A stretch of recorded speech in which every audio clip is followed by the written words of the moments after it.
Good evening, ladies and gentlemen out there in YouTube land. I am Deleted Scenes, and I'd like to welcome you to Mystery Movie Night at the Regal. Already in the chat.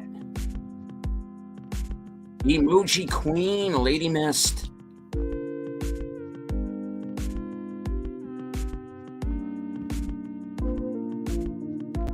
I'd like to say hello to everyone following along on Twitter and Rumble tonight. I can't see you, but I know that you're there. Co-hosting this show along with me is the reason I know you are all truly here. Ladies and gentlemen, Sense Corner. This is going to be like your standard intro for me now, isn't it? Yes. Yes, it will be the standard intro. The pressure. They're just going to have to get used to it and take it all in stride. All right. Cindy and I saw a movie. We did indeed. We will now talk about it. Yes, we will. All righty. Yes, in the chat. Future Man, Sashi. Hello, Sashi. Behold, I am. Also joining us, the host of Films with Friends, the creator of the 10-word review, Big Al Presents. Hey, Big Al. Hey, Jedi Bill. My partner in crime, the toxic gunslinger, Jedi Bill. All right. Well, yeah. Well, we're getting better at this. We pretty much both guessed what the movie was going to be. Yep. So last week, or whenever the last one was, I was thinking it was going to be either Ordinary Angels or this one. And when it ended up being Ordinary Angels, then I was thinking, okay, the next time it's going to be this one. Because they were both PG-rated films. So, yeah, it was. All right. So, for those of you who didn't sneak a peek at Reddit,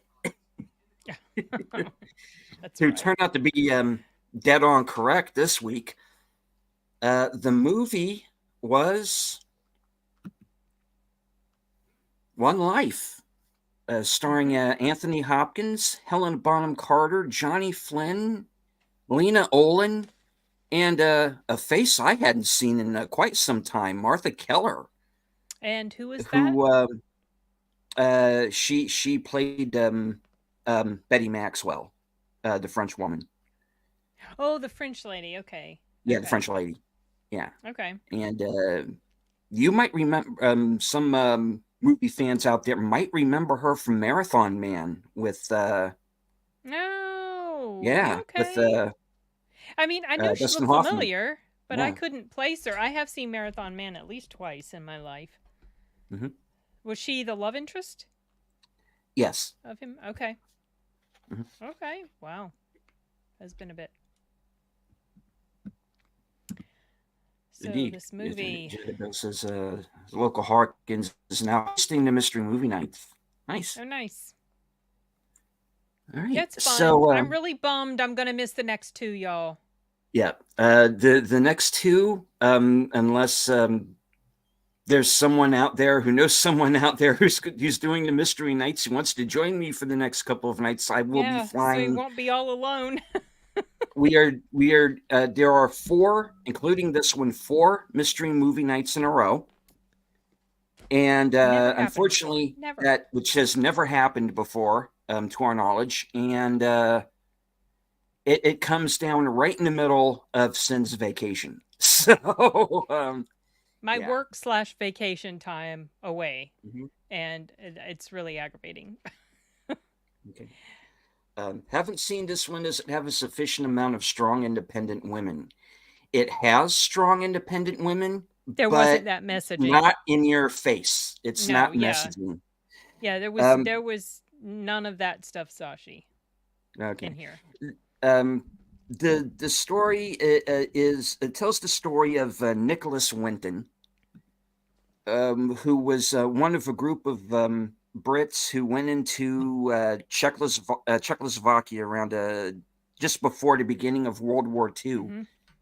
and managed to extricate more than what was the number? 669. 669 children Mm-hmm. Out of Nazi-occupied Czechoslovakia, basically. Well, when And the story started, they weren't Nazi-occupied yet. Yet. Because it takes place over a span of a few years. Mm-hmm. So it's kind of before that and then throughout that. And then, of course, the very final train, which I didn't know the story of that. So that was sobering. Mm-hmm.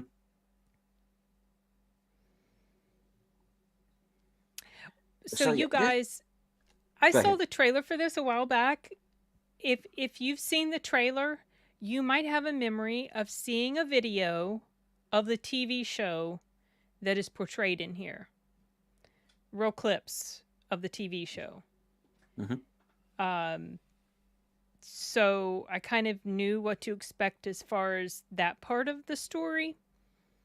But this story goes into it flashes back and forth between his time as an older man in the 80s and his time in the 30s and early 40s when he was trying to get these children out and everything he had to go through to get it done and all the people that were involved. It wasn't just him. Obviously, there were a lot of people involved in trying to get this thing to happen. Mm-hmm. I'm sorry, I had interrupted you. No, that's fine.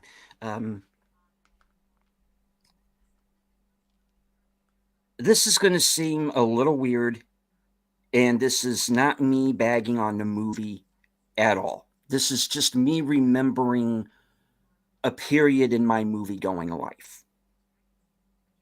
Okay. Now, back in the 90s in Charleston, there used to be an art house movie theater called the Roxy. Okay. Which is it was a single screen, widescreen. That tended to show, like I said, art house movies. You could have anything from The House of Mirth, which was an adaptation of an Edith Wharton novel that had Gillian Anderson in it, to something like Existenz, like which was a David Cronenberg film. It was that kind of a place. It was one of those places where you could go and you could have a beer and a pizza while you're watching the movie. Oh, those types, yes. Yeah. And One Life is a movie that I can imagine seeing at the Roxy. Okay. Back at that time, which is, again, not a knock on the movie. It's actually a compliment, okay. Because I had a lot of fun in Hello to Enigma Severus. And it's also one of those movies where I can imagine a couple of years after seeing it at the Roxy, finding the screenplay, like the Faber and Faber screenplays at like a bookstore, and I'll buy it, and maybe I'll leaf through a couple of pages, then I'll set it aside and then never read it. But again, not a knock on the film. Just me remembering a time in my life with some fondness, because this movie is outstanding. I enjoyed it as well. And it is a real tearjerker too, especially in the last 20 minutes. There were definitely some scenes. It's interesting that you would mention this because up until, what was the moment? Up until a certain thing happened or certain events were shown, I mean, I was enjoying it, but you know what? It felt, we've heard this word before with regard to Dune 2 and Dune and Denis Villeneuve. I know it's on everybody's mind, Arturo. Clinical. And it reminded me of this movie that I saw a few years back called Midway, sorry. Oh, Midway. And that felt clinical. It felt like a docudrama. I didn't feel any strong emotional attachment with the characters. It was just like, okay, I'm watching this segment of history because it was telling a true story. Like this was telling a true story. But I didn't feel a strong attachment until a little ways in. And part of it was because there were so many children and it couldn't focus much on the children. So there were only a few faces that kind of stuck out to you throughout the course of the movie. I guess ones that maybe had a big impact on him or, like later on in his life. So there, gosh, what was it that happened?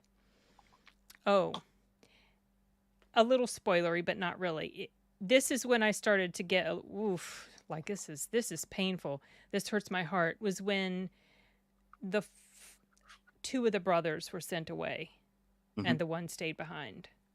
Yeah.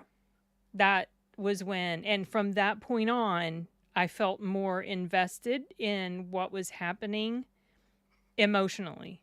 And then, of course, other scenes that went on throughout there, throughout, the rest of it. There were some moments that were really pulled on the heartstrings for sure. Yep. I do recommend this film if you like true stories, especially stories about this time in history and the ordinary angels. I was thinking of Ordinary Angels because these ordinary people doing these spectacular things to help others in need. They didn't come flying in with a cape. They weren't bulletproof. They just did these things. We only saw very superficially all the stuff that was involved, all the people and all the scrambling that had to be done to get things situated because they couldn't just bring the kids over. They had to have families ready to take the children in. And then they had to have all these papers. And then they had to do this and this. It was just so much stuff. It's crazy. So, yeah, it was amazing what he did. What he and all the people who helped him. And Helena Bonham was good in here. I liked her. Oh, yeah. And that threw me for a minute because she plays his mother. She plays the lead character's mother in the flashbacks. Right. Yes, in the flashbacks. And I had that moment of, wait a minute, she's not old enough to be. She probably is. However old he was. Yeah, that was exactly how I felt. There was a movie I saw where I was like, there's no way this person. And I looked up the birth dates and I was like, oh, yeah, actually. She was, yeah. We had that the other night, Bill and I, with McClintock, and we were, and there's kind of like a question of parentage in that movie. And then you find out that because they had Yvonne DiCarlo as Patrick Wayne's mother in that movie. And they're wondering, and even within the movie itself, wait a minute, she looks a little young to be his mother. And they're actually, she would have been realistically old enough to have been his mother. So okay, well, it doesn't take many years. Yeah, no. 12 to 14, about any time in there could be a possibility, even younger depending on the person. So yeah.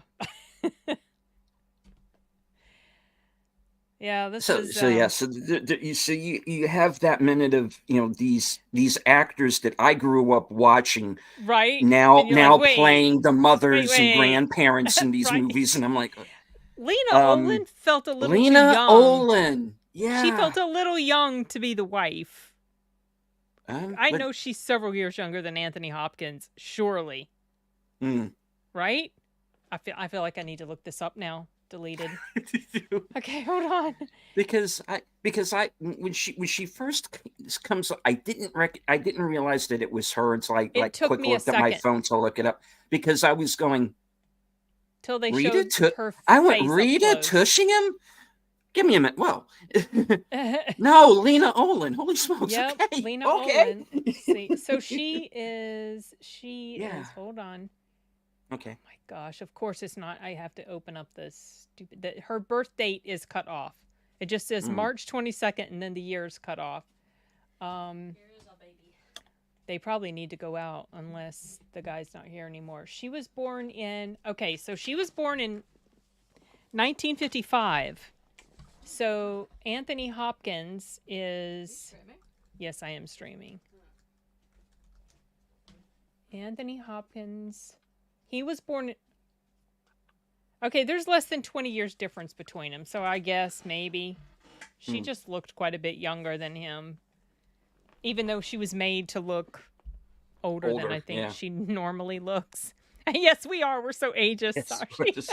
Well, not ageist, just surprised. Yeah.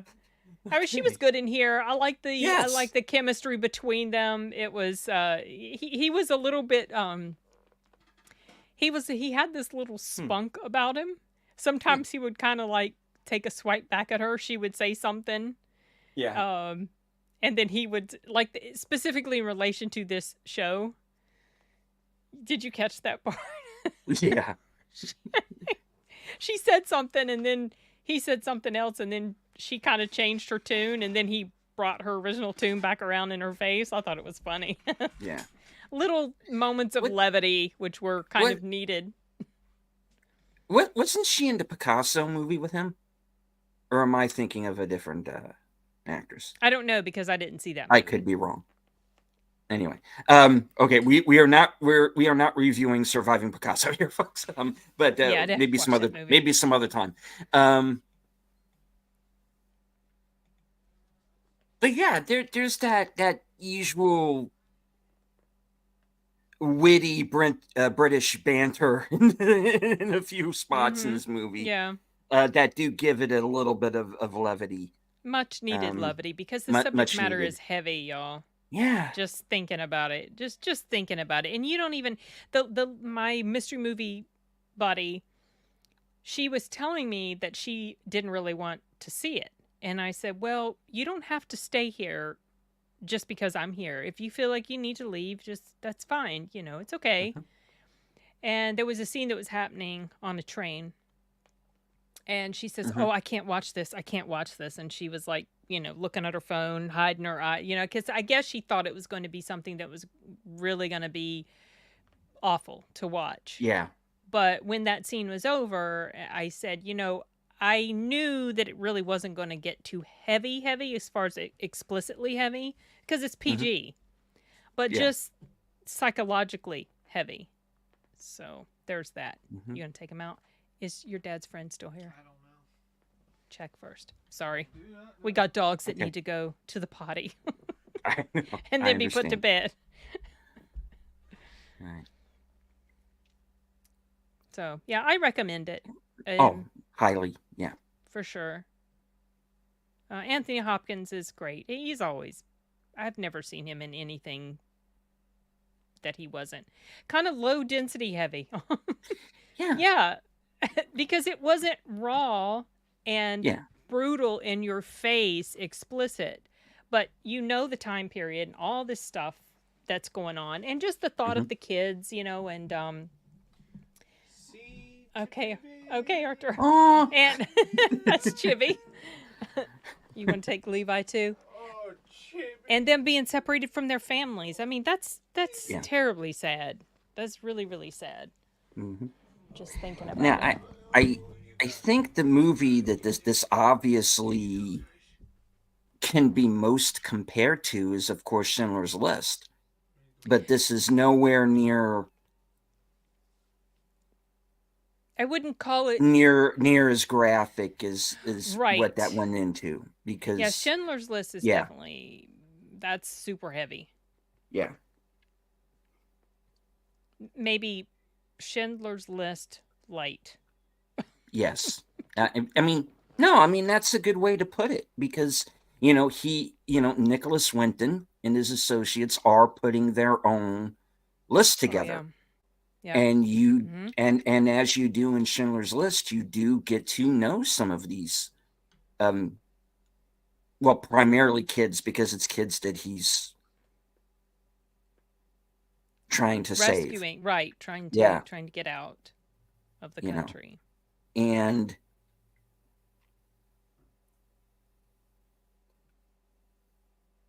like we said, he is able to, rescue the 669 that they get out of Czechoslovakia through Holland on trains, and eventually to England. But there's a point where a monkey wrench is thrown into that plan, and I wasn't expecting that part of it. That one, hit. And that one hit hard, and that's what is eating away at him. Mm-hmm. Because even though it was a situation that they couldn't have seen coming, or that it was going to happen that fast, right. Because it's a situation where it's the best laid plans of mice and men, as they say, in history, being the steamroller that it is, catches up to Nicholas and his associates, and and what happens, which we're dancing around because we don't want to give away the whole store. But and it gets very heavy, and it brings you back down to earth very quickly. And especially the part where, as an older man, so a lot of this story, sort of character arc of Anthony Hopkins, his name is Nicholas, was, you get the sense that he's spent most of his life kind of like downplaying his role, acting like it was no big deal. And later you see him actually sort of coming to terms with certain things that he has kept locked up in his heart.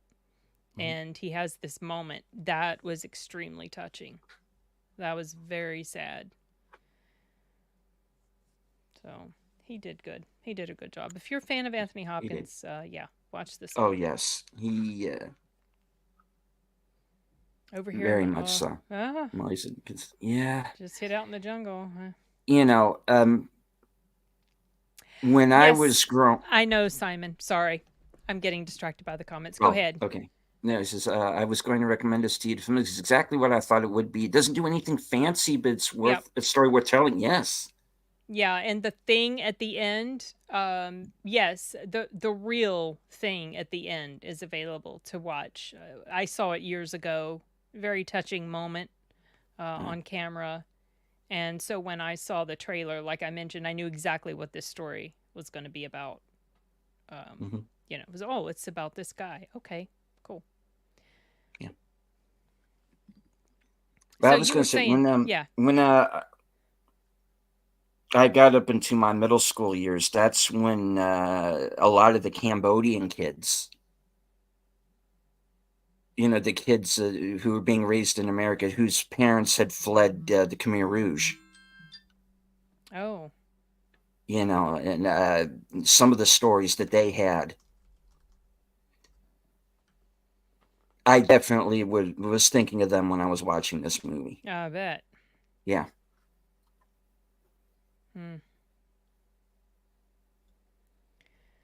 Yeah, it's kids. Kids always suffer. It's craptastically terrible. I was thinking how awful it is what humans do to each other, and how the most innocent among us, they are the ones that suffer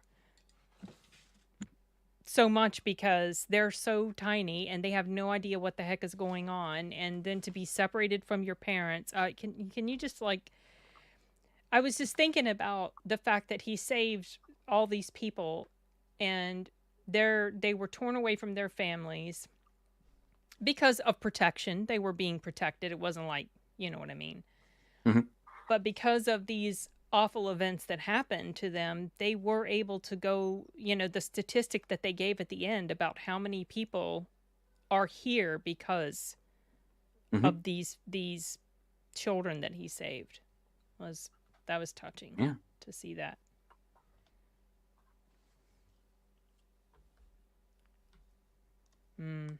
Okay. Enigma, yeah. Yeah. back when they actually introduced Anne Frank's diary into the curriculum. In some places, they don't do that anymore, which is unfortunate. Yeah. Southeast Asia still has a lot of this stuff going on. Yeah. Sadly, yes. Yeah. We have it so easy. We do. It blows my mind how easy our life is. And it's it's so easy, and people invent things to get to like invent these conflicts, stupid crap that people, it's like they're so bored because life is so easy. We must create some sort of conflict that we have to fight against. Meanwhile, you have children literally never knowing if they're going to see another day. I don't know. No, you're right, Simon. That's true. Yeah. I don't know. It aggravates the tar out of me. No, when get it. People act like in Western countries, like especially like let's say the U.S. Oh, there's oppression, and I'm a woman. I'm oppressed by the patriarchy. Like, bitch, please go to Saudi Arabia and then talk to me about oppression. I just can't stand it. Gets me fired up. We are so soft. Our generation doesn't have much of a clue. I'm going to get off my soapbox. Sorry, y'all. Yeah, it's like gays for Palestine. Should we tell them? Oh my God, really? What is wrong with you? You have any idea? Oh gosh, I don't know. Okay, yeah, go there and get pitched off the highest building and have fun with that. All right. And hello to Scottish Geek Guy. Hey, Scottish Geek. Yeah. Sorry. That I was you going on walked a mini into rant the middle of the rant. Yeah. Sorry. Oh, people! I swear, people, humans. Yeah, I just what's coming to my mind right now is Holly Hunter and A Life Less Ordinary. Human fucking beings, Jackson. I don't think I don't remember if I saw that movie. Fun little movie. What was from my art house days? What you were quoting? What was happening? It's basically it's these two angels that can't go to heaven unless they get this particular couple together. Oh, that's kind of the main crux of it. I did see that years and years and years ago. Yeah, it was like a mid-90s okay, movie. I saw it a long time ago. Yeah. I walked into, you walked into a rant that was kind of not directly I don't know, it just came out. Sorry. I typically, I mean, sometimes these things come up, depending on subject matter of the movie or whatever, but I don't know. Just I won't do that for the rest of the stream. I'll try not to. Yeah, we're sorry. Back in the day, I could just disappear and no one would know what happened to me. Yeah, and that's something that happens in this film because there are. Oh, that scene. There was a scene I wanted to mention. Yeah, please. This was the scene. I can't remember if it was before or after the brothers were split up. The scene that really, it was a very simple scene, but it really hit me hard when the Nazis were invading and the people, and this isn't spoilery, you guys. I mean, this is the type of thing that you would know would happen when this group of people that are trying to help people escape, they're trying to cover their tracks, right? And they're throwing the paper down and burning the paper. All of these things that they had collected about all these kids, it was just being burnt up. And I was thinking, and nobody will probably ever know what happened to these kids. These files of them being burned up, that's the last remnants of them that many people will probably ever even have. And it's just being turned to ash. That was really sad to me. Hey, Drew. Hello, Drew. Scottish Geek Guy also remembers Life Less Ordinary as a brilliant soundtrack. early Danny Boyle film and started after Shallow Grave and Trainspotting. Yeah. Yeah. It's one of those kind of forgotten little movies. Yeah. Been a while. Yeah. 96, I believe. That's ages ago. Yeah. But yeah, this is one we are highly recommending. I believe the release date is going to be the 15th for of March. Where it's going to go wide of this month, where it's going to go wide in technically in this American was released theaters last year, I think. Yes, somewhere it was. Yeah. Okay. So this is another 2023 film that ends up being a 2024 sort of film, kind of sort of, yeah. But yeah, we definitely we're definitely recommending this one. I went to the Holocaust Museum in DC. Favorite quote was, "I did not speak up because I was not a Jew until they came for me, and not one was left to speak for me." Yeah. Yeah, the and there's a scene in Zone of Interest. Oh, I haven't seen that yet. That is similar.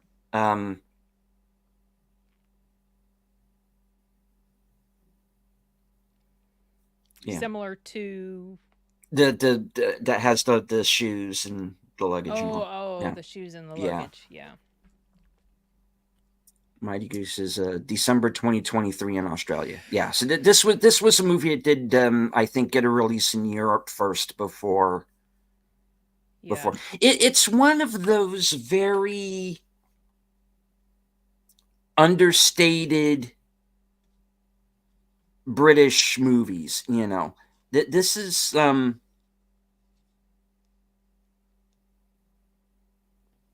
this is again and I'm going to use this term again. And hello, have Cheetah of you. Good to see you. This is one of those. Like I said, this phrase I like to use, a real movie. This reminded me again of what. It's not preaching at you. It's just very simply telling you the story of this man that you might not have heard of. Yeah. Yeah. And it was done well. It's done very well. And don't be, obviously this subject matter can be, pretty horrible for some, but there really is not anything explicit in here. So you're not going to be exposed to something that could be potentially super triggering or what. I mean, obviously the thought of some of this stuff could be for some people just because of the subject matter, but it was handled as tastefully as I think that sort of thing could be handled. There's no very little, if any at all, swearing.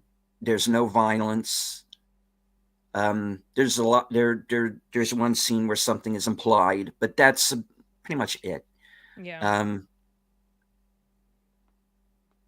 Well, you could say the one scene towards the end was a little violent, but it was not like violence in the way that we think. You don't see anyone killed, even though those people probably eventually were. Yeah.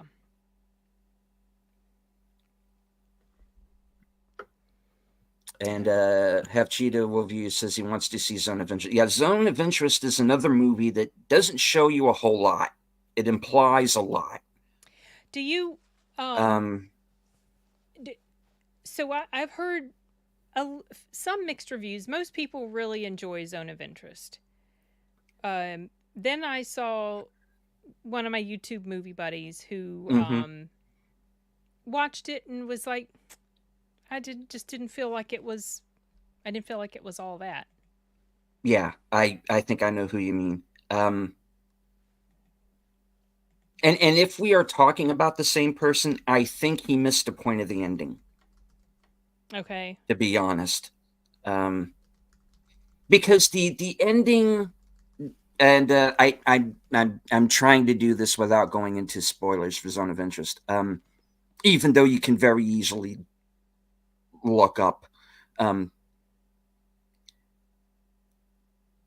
The ending is metaphorical. Okay. The final scene is a visual metaphor.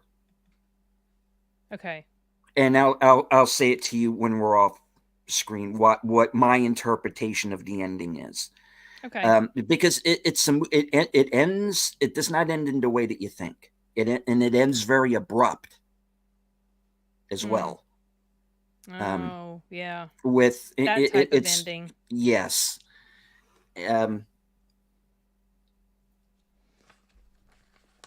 But it's one I recommend. It's not an easy sit though, because you're dealing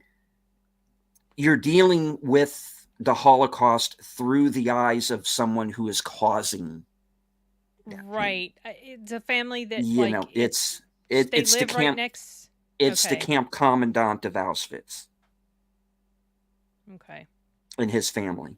Right. And I've heard you can hear sounds. Yes. And stuff. Okay. Yeah. Because I heard it described as it's the story of a guy who is very good at his job. He gets promoted, has to move away, separating him from his family, and then he comes back. Okay. And yeah, that's the movie. It's just that his job is coming up with more efficient ways to murder as many people as possible. And it's all done very matter of fact. Okay, Tuesday. Yeah. And that's what's so messed up about it. And that's what makes it horrific. Yeah, I've had that screener for a while. Mm-hmm. And I just haven't been in the mood to watch it. I was telling my buddy that I watch these movies with that I have to be in the right mood to watch movies like that, because I want to watch films to be entertained, right, to escape from the idiocy of life. you know what I mean. And I want to, I don't. So I am interested to see it, but I'm not in a hurry to see it. No, I understand. If that makes any sense. I understand. So.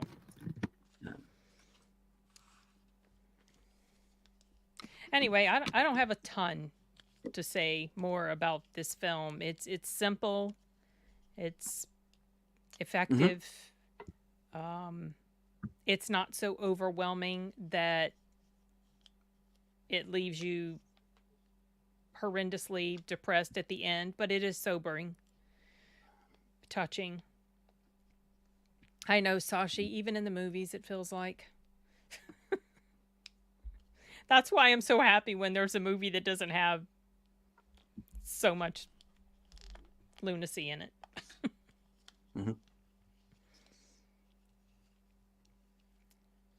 Yeah. So those are my thoughts on that's One Life. Pretty much it. Yeah. March 15th, it goes wide in U.S. theaters. Please give it a look. Yep. Agreed. All righty. So, Sin, what's coming up for your channel? Tomorrow I have a live stream with some buddies. Simon will be one of them. Okay. We're going to be the topic is 3 movies that we feel deserve a remake. Because you know how we're always ranting against remakes? Because it seems like they often remake films that don't need to be remade. They were already fine. So that's what, but there's some movies that had issues. So many issues that they could probably do with a solid remake. So that's what that subject's going to be about. And then later this week, maybe Wednesday or Thursday, I'm going to put up my review for The Gentleman, which is coming out March 7th. And I don't think I have anything else coming up besides that off the top of my head. Hello, Maria. Good to see you. So I didn't want to see Life is Beautiful is about the father. The Roberto Benigni film. Oh yeah, I did not want to see that. Nope. Yeah. I know what it was about. I know how it ended. I read that. No, I saw clips. I'm like, nuh-uh. I remember it being pretty decent, but I haven't seen it. I mean, I'm sure it's good. I'm sure it's actually a really good movie, but just would I have given him the Oscar over Tom Hanks? Not necessarily, but what was Tom Hanks nominated for? Saving Private Ryan. Oh. So did he? Oh, and he won it over Tom Hanks, didn't he? Yeah. Right? Yeah. Okay. Yeah. I kind of remember that. Didn't he walk on the back of the seats to go up to the stage? Yeah, he did. Yeah, he did. I remember him doing something kind of crazy and wacky. But I mean, he's kind of a comedian, so. Yeah. What do you think is Michael Keaton's best performance? I think Birdman. Yeah, Birdman's definitely up there. Gosh, I haven't seen Birdman. Was not interested. Clean and Sober, I think, is one of his better ones. I don't think I've seen that one. I'm trying to, honestly, I don't know. Michael Keaton's okay. Yeah, he's usually pretty good. He's usually the saving grace. I'm looking forward to his new one. That looks interesting. That he's got coming out here in the next month or so. It's called Knox Goes Away. Oh yes. And yes. That actually, I almost bought a ticket to that, but I don't know if it's available to buy. And I did reach out to Saban Films because I think they're the ones behind it, and I asked about a screener if they have any available because I'm interested in that one for sure. Yeah.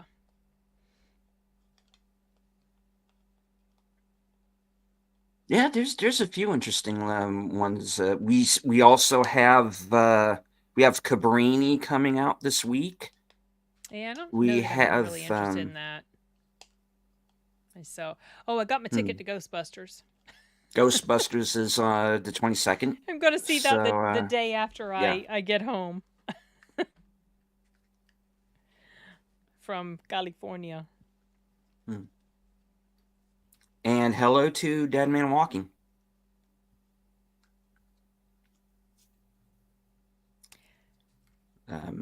You're asking Drew Cheetah. Yeah. I've seen Southpaw. I personally thought it was pretty good.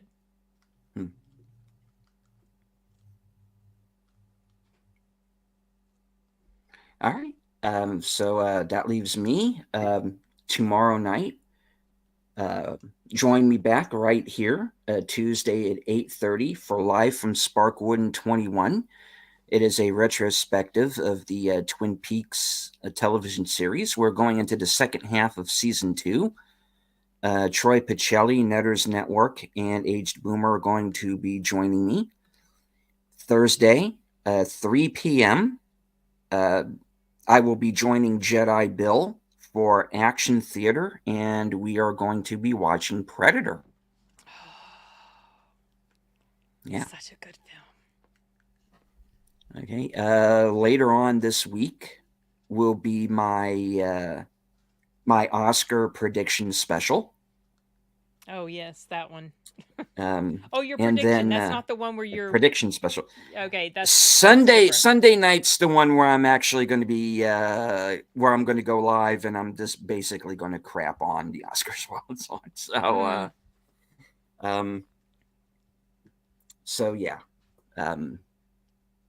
That's going to be my week. Of course, more reviews, more videos coming up.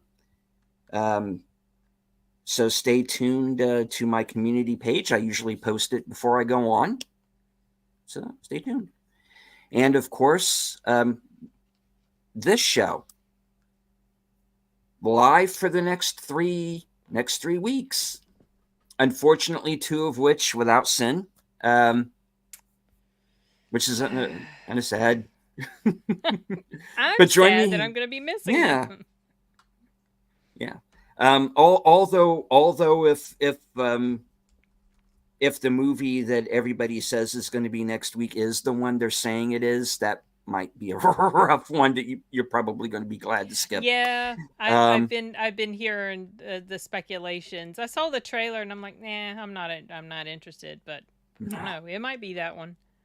Well, but the show must go on, so to speak, and yeah, I'm going to do this thing.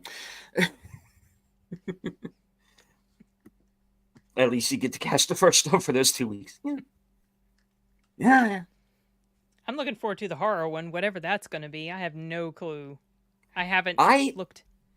I think still it will be the Omen, the new Omen movie. I think it's probably going to be the Omen. Yeah. Which again, well, I'm interested in that. Not counting the dumb thing that actress said, I'm interested in that film. We'll see. I will know in a few weeks, y'all. Yeah. The trouble is, they're again going off on a bit of a tangent. We are not trying to pad out the show, people. This is just coming up in conversation. This is what happens, especially when you get me involved. Yes. For those who don't know and have Cheetah review, I hope you're wrong, but you're probably right. That I don't believe there needed to be another Roman movie. I think the first 3 pretty much told the story that needed to be told. Leave it there. Yeah, they're actually pretty. All 3 of them, I thought, were all pretty 3 decent. of them were pretty good. Yep. Yeah, that last one was Sam Neill, which I think might have been the first movie I ever saw him in, or one of the first. Oh, okay. Yeah, so interesting. You know, the younger Sam Neill was not afraid to play these darker characters at all. Right, he was It was either Omen 3 or Attack Force Z where I first saw him. It was kind of around the same time, so I can't remember. I honestly don't remember the first movie where I noticed him as an actor. I can't remember. I don't want to say Jurassic Park because I thought for sure I knew who he was before then, but I can't think. Yeah, I know. Sorry. And hello to Mikey Sees 4. Dune 2, we saw it last week and loved it. Nice. Okay. There's been so much Dune 2 talk, y'all. Oh my gosh. Yes. We did a roundtable discussion with Big Al Presents and Latino Slant. So check that out. It's on all of our channels. So give us all a like and some watch hours, because we could use. I'm very rapidly approaching your needed watch hours? my needed watch hours to get me on the road to monetization. So nice. Yeah. Nice. Cheetah says, hate prequels. There's very rare prequel that does anything to advance the story, but I'm interested in Harlan's The Stranger films. Yeah, I guess there's a Strangers prequel coming out too. Oh, so that is a prequel. Okay. I from what I understand, yeah. Is it a prequel of the people that broke into the lady's house in the first movie? Is it about them? I would expect. Rennie Harlan deserves a hit or 3. Yeah, I would really love to see him come back, because he did some movies that I liked back in the day, and he also directed a number of Burn Notice episodes, and I was a big fan of that show. Oh, I can't get into that, but that was a popular show. And then he did Cutthroat Island, and that tanked. And Gina Davis, right? Who he was married to at the time, yeah. Oh, and okay, that's him. Okay. Also, he did that Exorcist 3 that got completely reshot, and The Exorcist. Wait. The Exorcist. The one with Exorcist George C. Scott? No, the other one with okay. With Stellan Skarsgård. Oh yes, that one. That one, yeah. What the heck was that? Wait. I'm confused. The Exorcist 3 or The Exorcist the prequel? The prequel. Okay. Because Exorcist 3 was with George C. Scott. Yes. Okay.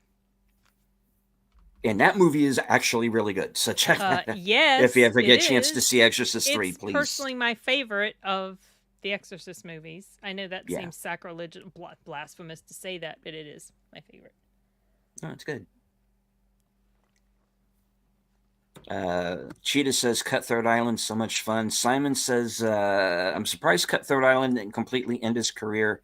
10 million on a 100 million budget. Yeah, that movie really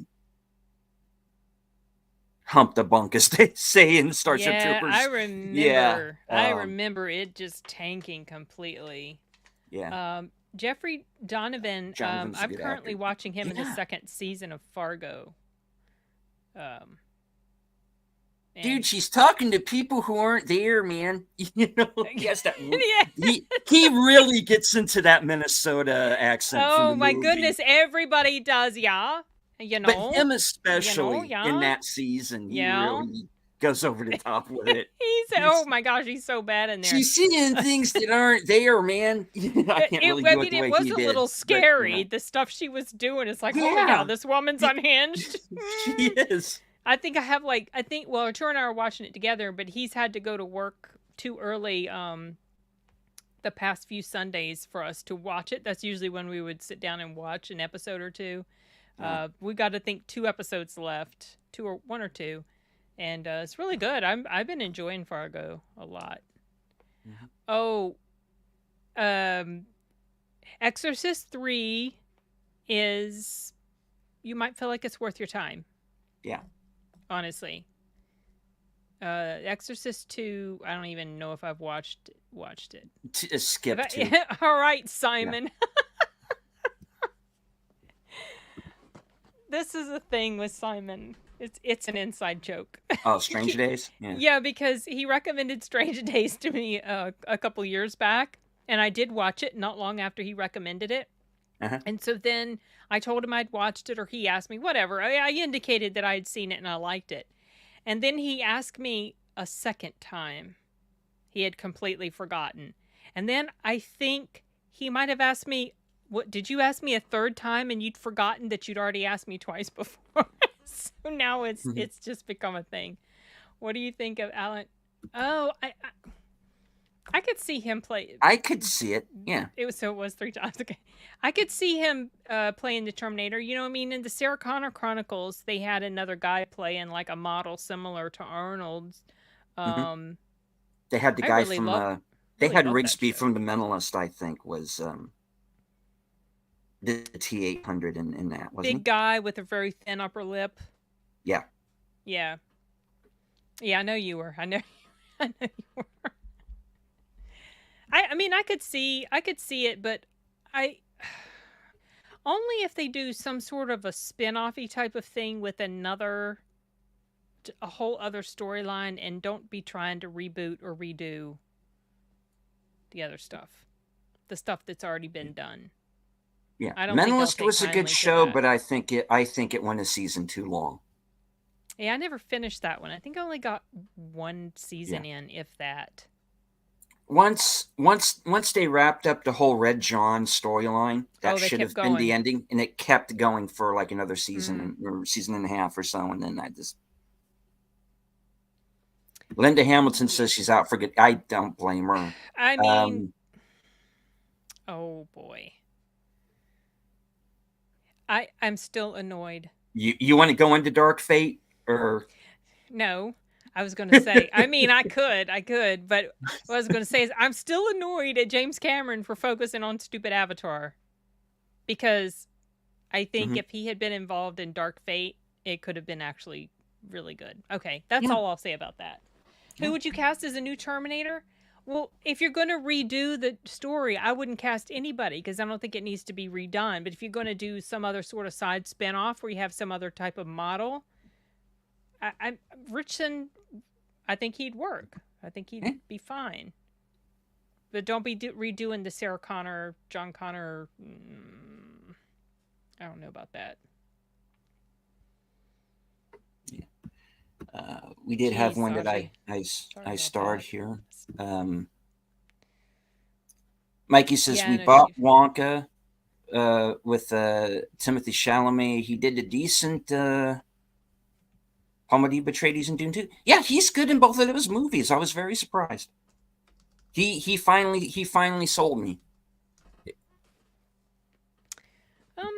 He was good.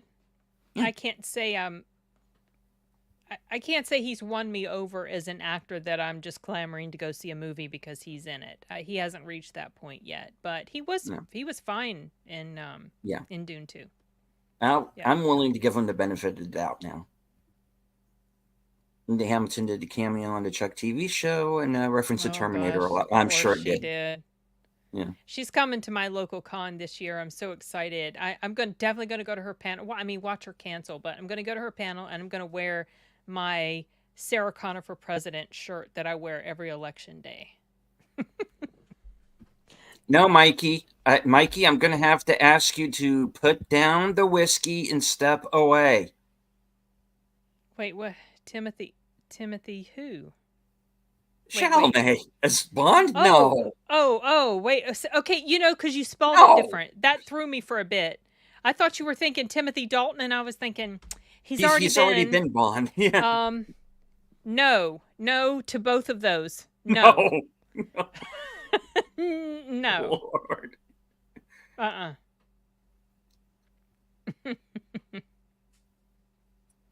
came in and put down the whiskey.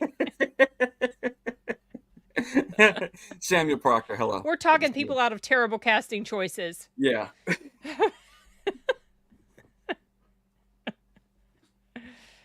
You got that smack because you were with him. Okay. Tom Hardy could work. I could see Tom Hardy as Bond. Personally. Yeah. I like Tom Hardy. Yeah. That'd work for me.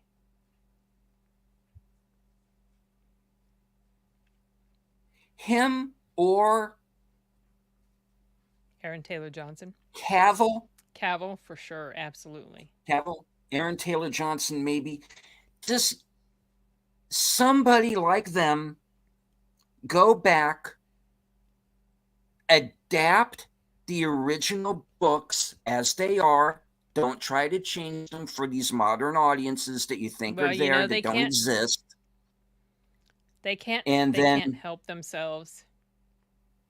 Just set it in. Just take the old books and set them in their time period. It's there. There's plenty of good stories they could choose from.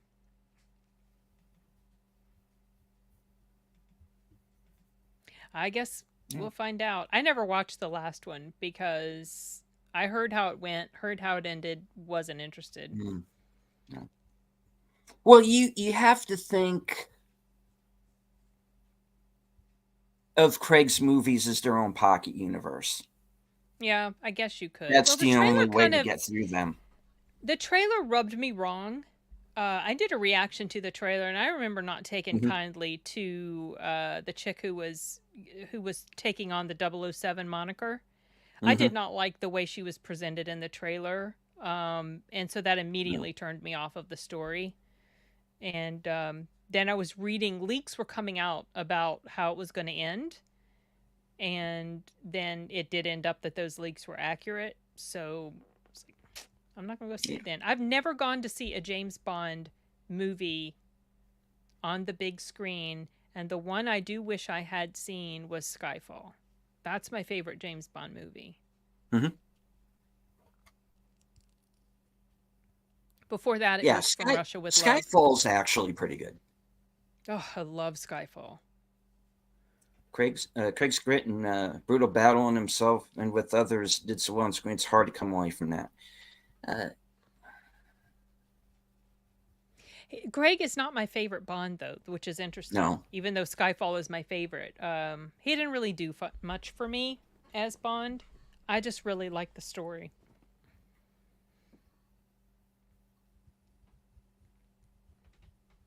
But it falls into that same issue that retro blasting had with the Indiana Jones films, is you're essentially giving a pulp character a backstory.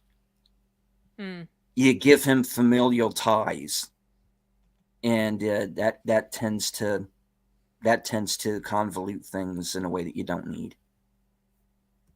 Mikey says, No Time to Die does have some redeeming qualities. Maybe not so much the sad ending, but overall it was good for us. Hey, if you enjoyed it, fine. I didn't see it, so I can't judge it. Maybe one of these days I'll get around to it, but I kind of stopped at Spectre, you know. Spectre was terrible. All right, Simon. Yeah. No. Dalton did Gritty Dalton Bond did, first. He did do yeah, Gritty I Bond. like Dalton's movies. Yeah, in particular, License to Kill. That's one of that is my favorite. That's a good one. That's my favorite Timothy Dalton Bond for sure. Yeah.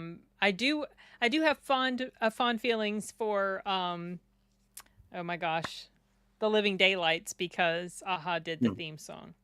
Aha's my favorite group. Yes. I mean, we got Craig after Brosnan's last bad movie on Bond, so the bar was not high. Well, the issue with Brosnan's Bond was they just made him a generic action hero. Yeah, I remember he was hailed as like, oh, he would be the best Bond back in the 80s, but he was tied to Remington Steele, so he couldn't. Mm-hmm. And when he became Bond, I felt he was very meh. I didn't think he was that great as Bond. They needed him to continue what he could have been, the kind of Bond that Dalton was. That's what I wanted Brosnan to be. Because that's what I want all the Bonds to be, for one thing. Yeah. Brosnan can be the kind of Bond that's in the books. If you ever read Casino Royale, the last line in Casino Royale is "Fuck it, the bitch is dead now." You know, he gives 0 Fs. It's none of this. I'm going to cry over her for 4 movies. This is, I already forgot the bitch. I'm moving on. This was part of the reason I wasn't crazy about Casino Royale, the movie with Daniel Craig. Mm-hmm. He was too angsty for that chick, and I didn't like her anyway. And a lot of people absolutely love that movie. I don't. I'm like, Mads Mikkelsen did great as the villain because he's great in pretty much everything. And that scene, oh my gosh, that torture scene, that was terrible. But I'm not crazy about that movie. No. Just it got annoying to see him pining over this idiot girl. I don't know, just aggravated me. Yeah. Oh, interesting. I didn't know that, Sashi. Sorry, I'm distracted by comments on 2 chats here. I'm a little behind you. Let me get through the chat real quick. I showed my grandmother my local retro cinema, an actual retro cinema, not the channel. Is playing old movies again. She checked it out, and the first thing she wanted to go to was Goldfinger. I would love somebody to open up like one of those kind of old school cinemas again. Bring back all the old good movies. I'd rather, yeah. This is going this weekend. Nice. Dalton's License to Kill is much better. Yeah, I would agree. The car used at the end of the last Craig Bond was the car from The Living Daylights. Nice. I did not know that. And remember, some of these classic movies are being made more appealing for younger audiences. Look at Batman's campy type movies. I feel they did that with Bond and Brosnan towards the end. Yeah. Nice. All right, folks, so we're going to go ahead and wrap it up. I want to thank everybody in the chat. Of course, Simon, Sashi, Big Al Presents was here, Jedi Bill, Lady Mist, Connie Cleary, Have Cheetah Will View, Enigma Severus, JPRPH1, Mikey Sues 4. I want to thank everybody who was watching on Rumble and Twitter. I can't see you, but I know that you're there. Are you streaming to Rumble now? No, you Or are are. you talking about mine? Oh, okay. All right. Yes. I thought maybe you'd figured it out. Okay. Yeah. I have There not. are people on So Rumble. They I'll very need to. rarely interact, but they're there. Okay. So hello to everybody on Rumble. The movie was One Life with Anthony Hopkins, Lena Olin, and Helena Bonham Carter. Check it out. It's well worth seeing. Based on a true story. For those Based who on are a just true popping story. in. Just like Ordinary Angels was. Indeed. So, 2 in a row. So, Sin, any last words? Nope, I can't think of any. Thanks for joining, y'all. Thanks for putting up with us for an indeed. hour and 6 minutes. All right. We shall return, or at least I will return next week. Yeah, you will. Same bat time, same bat channel. From HQ in all points north, south, east, and west. Good night. Take care. Stay strong, because this is how we win.